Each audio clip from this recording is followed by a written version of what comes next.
आज की वीडियो में हम देखेंगे पॉलिटिकल साइंस राजनीति शास्त्र के क्वेश्चन पेपर का फुल सॉल्यूशन। ये सारे क्वेश्चन काफ़ी ज़्यादा इम्पोर्टेंट है, इन सभी का आंसर हम जो है इस वीडियो में देखने वाले हैं। तो पहला क्वेश्चन है जो है वो है पहला क्वेश्चन अति लघु उत्तरीय प्रश्न है।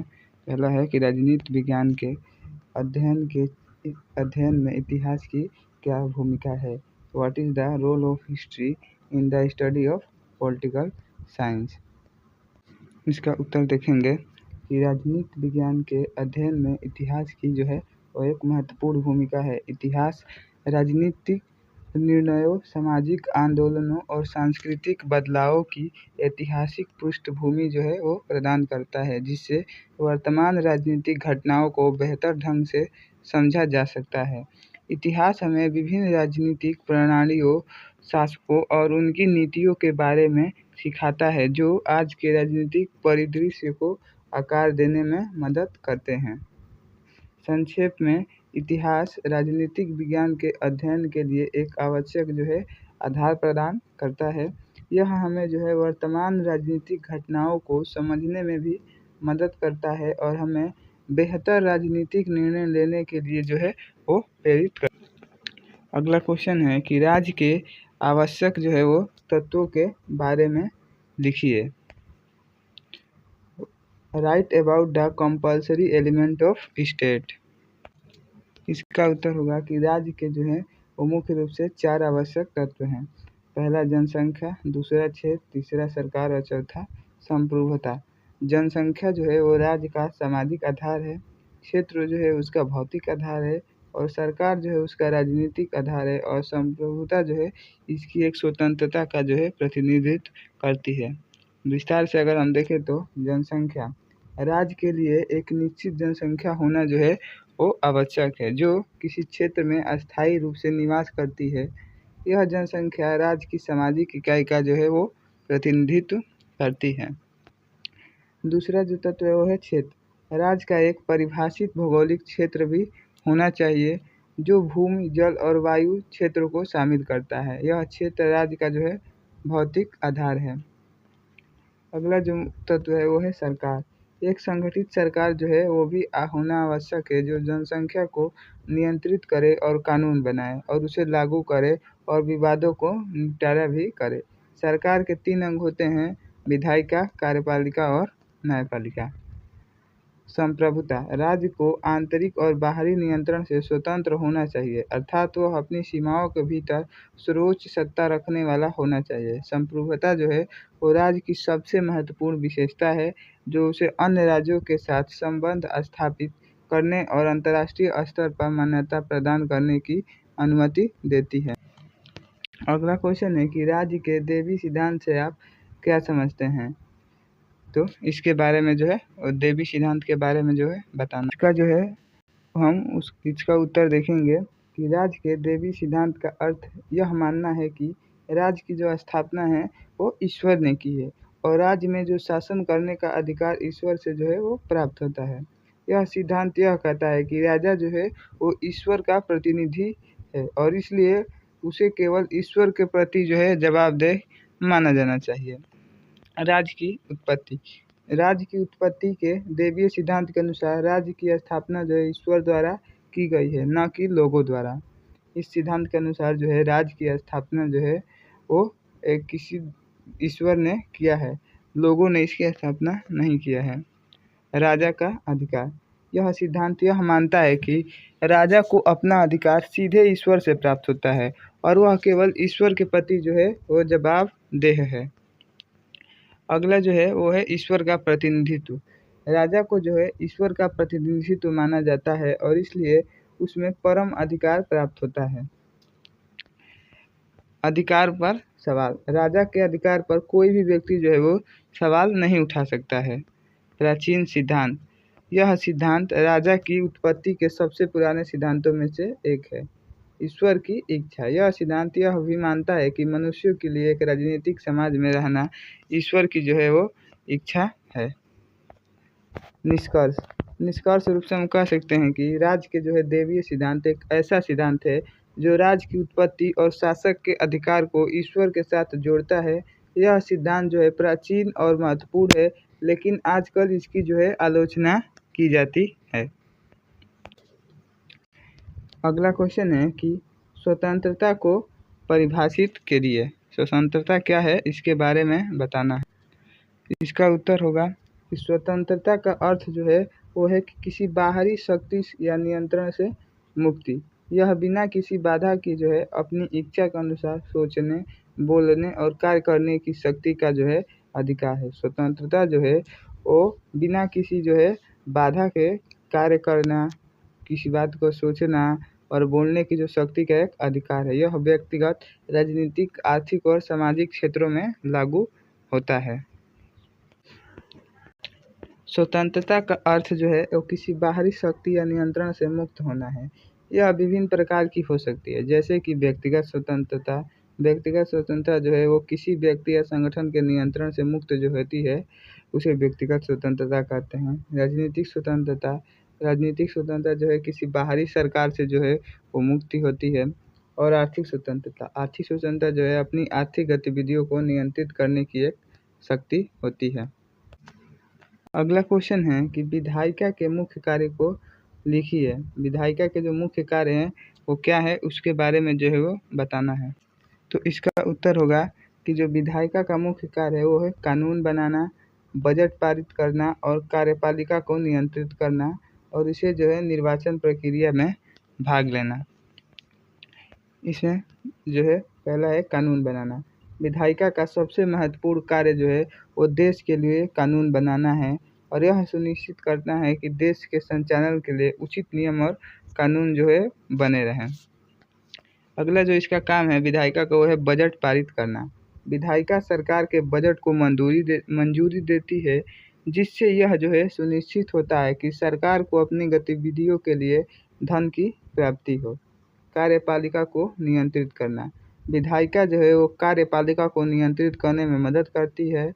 यह जो है कार्यपालिका के कार्यों की समीक्षा करती है और उसे जो है जवाबदेह ठहराती है। निर्वाचन प्रक्रिया में भाग लेना। विधायिका जो है वो निर्वाचन प्रक्रिया में भी भाग लेती है, जैसे कि राष्ट्रपति या प्रधानमंत्री का चुनाव और अन्य महत्वपूर्ण पदों के लिए जो है उम्मीदवारों की नियुक्ति में भी जो है विधायिका वो भाग लेती है। लोक शिकायतों की सुनवाई। विधायिका जो है जनता की शिकायतों को भी सुनती है और उनके समाधान के लिए जो है वो कदम उठाती है, जिससे लोगों को जो है वो न्याय मिल सके। विभिन्न मुद्दों पर चर्चा। विधायिका जो है वो देश के विकास, राष्ट्रीय नीति और अंतर्राष्ट्रीय संबंधों जैसे महत्वपूर्ण मुद्दों पर भी चर्चा करती है। सेक्शन बी, खंड जो है ब, इसमें जो है किन्हीं 5 प्रश्नों का जो है वो उत्तर देना है। प्रत्येक प्रश्न के जो उत्तर की अधिकतम शब्द सीमा है वो 200 शब्द है। टोटल जो इसमें 6 क्वेश्चन है, हर एक क्वेश्चन जो है वो 5 नंबर का है। इसमें पहला क्वेश्चन है कि राजनीति विज्ञान के अध्ययन के जो है वो परंपरागत उपागमों को विश्लेषित करें। राजनीति विज्ञान के जो अध्ययन के जो परंपरागत स्रोत है उसके बारे में जो है वो लिखना है। उत्तर, राजनीति विज्ञान के अध्ययन के जो परंपरागत उपागम के मुख्य रूप से जो है वो दार्शनिक, ऐतिहासिक और संस्थागत रूप में विश्लेषित के केंद्र रहे हैं। दार्शनिक उपागम जो हैं वो राजनीतिक विचारों और मूल्यों पर जोर देते हैं, जैसे कि न्याय, स्वतंत्रता और समानता। यह जो है प्राचीन यूनानी दार्शनिकों जैसे प्लेटो और अरस्तु के कार्यों से प्रभावित हैं और राजनीतिक व्यवस्था के आदर्श स्वरूप की खोज करते हैं। ऐतिहासिक उपागम। ऐतिहासिक उपागम जो है वो राजनीतिक संस्थाओं और प्रक्रियाओं के विकास को समझने के लिए अतीत का जो है वो अध्ययन करता है और यह मानता है कि वर्तमान को समझने के लिए ऐतिहासिक संदर्भ जो है वो महत्वपूर्ण है। अगला है संस्थागत उपागम। संस्थागत उपागम राज्य सरकार और अन्य राजनीतिक संगठनों की संरचना और कार्यों का विश्लेषण करता है। यह नियम, कानून और औपचारिक संरचनाओं पर जो है वो ध्यान केंद्रित करता है। इन उपागमों की आलोचना इस आधार पर की जाती है कि वे व्यक्ति के राजनीतिक व्यवहार और अनौपचारिक राजनीतिक प्रक्रियाओं की उपेक्षा करते हैं। ये अक्सर पश्चिमी राजनीतिक व्यवस्थाओं पर केंद्रित होते हैं और तुलनात्मक विश्लेषण में सीमित होते हैं। हालांकि परंपरागत उपागमों को अपना जो है महत्व है। वे राजनीतिक विचारों की नींव प्रदान करते हैं, राजनीतिक विकास की ऐतिहासिक समझ जो है वो विकसित करते हैं और राजनीतिक संस्थाओं के ढांचे को समझने में भी मदद करते हैं। आधुनिक राजनीतिक विज्ञान इन सीमाओं को दूर करने और अध्ययन को अधिक व्यापक और वैज्ञानिक बनाने का जो है वो प्रयास जो है वो करता है। अगला क्वेश्चन है कि व्यवहारवाद के मुख्य जो हैं वो लक्षणों की व्याख्या कीजिए। Explain the basic feature of व्यवहारिज्म। उत्तर, व्यवहारवाद का मुख्य लक्षण यह है कि यह केवल अवलोकनीय और मापनीय व्यवहारों पर केंद्रित है। यह आंतरिक मानसिक प्रक्रियाओं जैसे कि विचार, भावनाओं और प्रेरणाओं को नहीं मानता है। व्यवहारवाद का मानना है कि व्यवहार पूरी तरह से पर्यावरण के साथ बातचीत से निर्धारित होता है और इसका अध्ययन उत्तेजना प्रतिक्रिया संबंधों को समझने के लिए किया जाता है। व्यवहारवाद के मुख्य लक्षण। पहला, अवलोकन योग्य व्यवहार। व्यवहारवाद सिर्फ उन व्यवहारों पर ध्यान केंद्रित करता है जिन्हें देखा और मापा जा सके, जैसे कि किसी के द्वारा कहा गया कोई शब्द या कोई गतिविधि। पर्यावरण पर जोर। व्यवहारवाद का मानना है कि व्यवहार पर्यावरण के साथ बातचीत से प्रभावित होता है और यह उस पर निर्भर करता है कि एक व्यक्ति किसी खास उत्तेजना पर कैसे जो है वो प्रतिक्रिया देता है। उत्तेजना प्रतिक्रिया। व्यवहारवाद जो है उत्तेजना प्रतिक्रिया संबंधों पर जो बल देता है, जिसमें यह देखा जाता है कि एक खास उत्तेजना किसी व्यक्ति को कैसे जो है वो प्रेरित करती है और वह उस पर जो कैसे जो हो वो व्यक्ति जो है उस पर कैसे प्रतिक्रिया करता है। शिक्षण और कंडीशनिंग। व्यवहारवाद यह मानकर कि व्यवहार सीखा जा सकता है, शिक्षण और कंडीशनिंग की प्रक्रिया पर ध्यान केंद्रित करता है, जैसे कि शास्त्रीय कंडीशनिंग और परिचालक कंडीशनिंग। व्यवहार का मापनीयता। व्यवहारवाद जो है वो व्यवहार को मापने और विश्लेषण करने के लिए वैज्ञानिक तरीकों का उपयोग करता है, जैसे कि प्रयोग, अवलोकन और सर्वेक्षण। मन की उपेक्षा। व्यवहारवाद जो है वो मानसिक प्रक्रियाओं जैसे कि विचार, भावनाओं और प्रेरणाओं को नहीं मानता। वह क्योंकि व्यवहारवाद का मानना है कि व्यवहार केवल अवलोकनीय और मापीय व्यवहारों से जो है वो निर्धारित होता है। अध्ययन के लिए एक वैज्ञानिक दृष्टिकोण। व्यवहारवाद मनोविज्ञान को एक वैज्ञानिक दृष्टिकोण से समझने के लिए एक विशिष्ट दृष्टिकोण है, जो उत्तेजनाओं, प्रतिक्रियाओं, संबंधों का अध्ययन करने के लिए प्रयोगों और अवलोकनों पर ध्यान केंद्रित करता है। इन लक्षणों को समझने से व्यवहारवाद के दृष्टिकोण को बेहतर ढंग से समझा जा सकता है, जो कि मनोविज्ञान के एक महत्वपूर्ण क्षेत्र है, जो व्यवहार को समझने के लिए एक वैज्ञानिक दृष्टिकोण जो है वो प्रदान करता है। अगला क्वेश्चन है कि राज्य को परिभाषित कीजिए। Define state. उत्तर, अरस्तु ने राज्य की परिभाषा करते हुए कहा है कि राज्य जो है वो परिवार और गांवों का एक संघ है, जिसका पूर्णतः आत्मनिर्भर जीवन की प्राप्ति ही लक्ष्य है। लॉस्की ने इसकी परिभाषा इस प्रकार की है कि जो राज्य है एक भू क्षेत्र में बसा वह समाज है जो सरकार और प्रजा में विभक्त होते हुए अपने भौगोलिक क्षेत्र में सभी अन्य संस्थाओं में सर्वोच्च जो है होती है। गार्नर का कहना है कि राज्य उन व्यक्तियों का समुदाय है जिनकी संख्या अधिक अथवा कम हो सकती है, जिसके पास अस्थायी रूप से एक निश्चित भूक्षेत्र होगा जो बाह्य नियंत्रण से स्वतंत्र या करीब करीब उसी हालात में होगा तथा उसकी संगठित सरकार होगी जिसकी आज्ञा का उस राज्य के अधिकतर निवासी जो है उसका पालन करते होंगे। अगला क्वेश्चन है कि संप्रभुता से आप क्या समझते हैं। उत्तर, संप्रभुता का अर्थ है किसी क्षेत्र या राज्य पर सर्वोच्च स्वतंत्र अधिकार रखना, जिसमें किसी अन्य बाहरी शक्ति का कोई जो है हस्तक्षेप ना हो। यह राज्य की अपनी सीमाओं के भीतर एक सर्वोच्च शक्ति है जिसके माध्यम से वह अपने आंतरिक और बाह्य मामलों का जो है वो संचालन करता है। आंतरिक संप्रभुता। राज्य के आंतरिक मामलों और उसके भीतर सर्वोच्च शक्ति के स्थान को यह जो है वो संदर्भित करती है। यह सुनिश्चित करती है कि राज्य के भीतर कानून और व्यवस्था है और लोग सुरक्षित हैं। बाहरी संप्रभुता अन्य राज्यों से किसी भी हस्तक्षेप के बिना राज्य की स्वतंत्रता और स्वशासन को जो है वो संदर्भित करती है और यह निश्चित करती है कि राज्य अपने अंतर्राष्ट्रीय संबंधों को स्वतंत्र रूप से चला सकता है और अन्य देशों के साथ अपनी शर्तों पर जो है वो बातचीत कर सकता है। संप्रभुता की अवधारणा आधुनिक राज्य व्यवस्था के लिए एक महत्वपूर्ण तत्व है क्योंकि यह राज्य को अपने अधिकार क्षेत्र में सर्वोच्च शक्ति प्रदान करती है और उसे अपने मामलों में स्वतंत्र रूप से संचालित करने की जो है वो अनुमति देती है।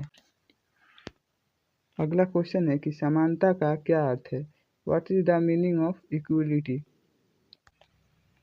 उत्तर, समानता का अर्थ है सभी के लिए समान व्यवहार करना, किसी भी प्रकार का भेदभाव न करना और सभी के लिए जो है समान अवसर प्रदान करना।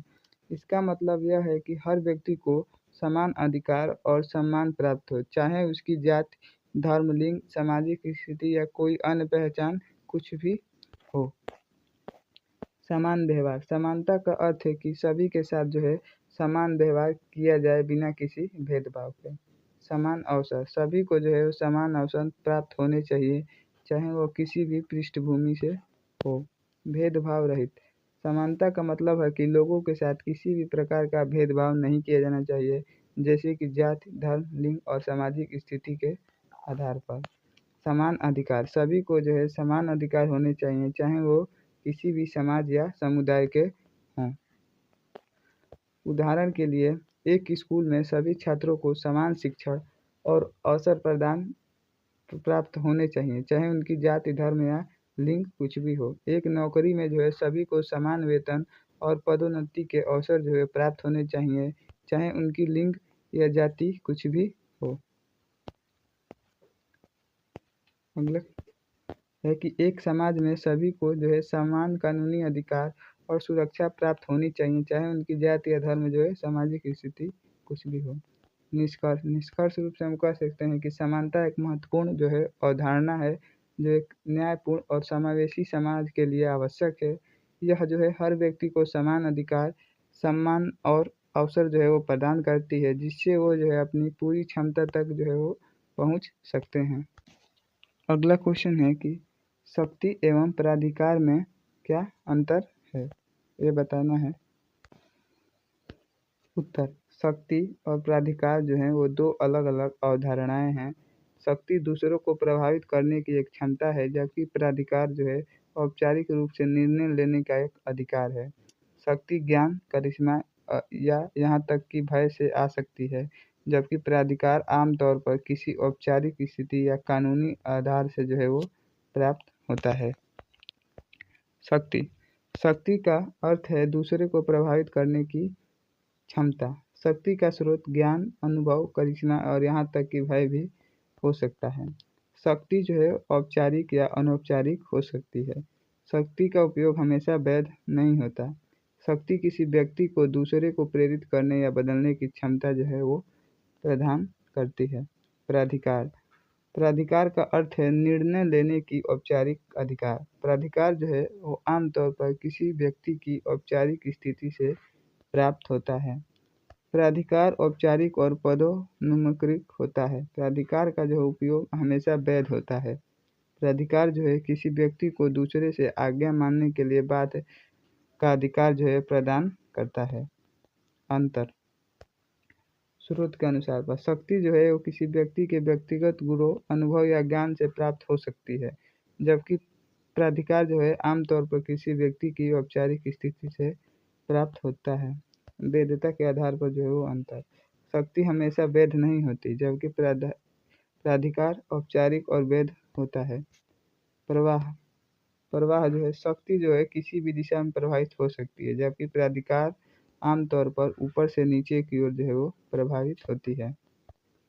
उपयोग के अनुसार पर अंतर, शक्ति का उपयोग जो है वो दूसरे को प्रभावित करने के लिए किया जा सकता है, जबकि प्राधिकार का उपयोग आदेश देने, और निर्णय लेने के लिए किया जाता है।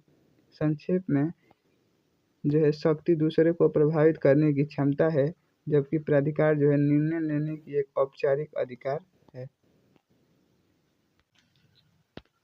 अगला क्वेश्चन है कि नारीवाद की जो है वो मूल मान्यताएं क्या हैं। उत्तर, नारीवाद की मूल मान्यता यह है कि पुरुष और महिला दोनों समान रूप से अधिकार और अवसरों के जो है हकदार है।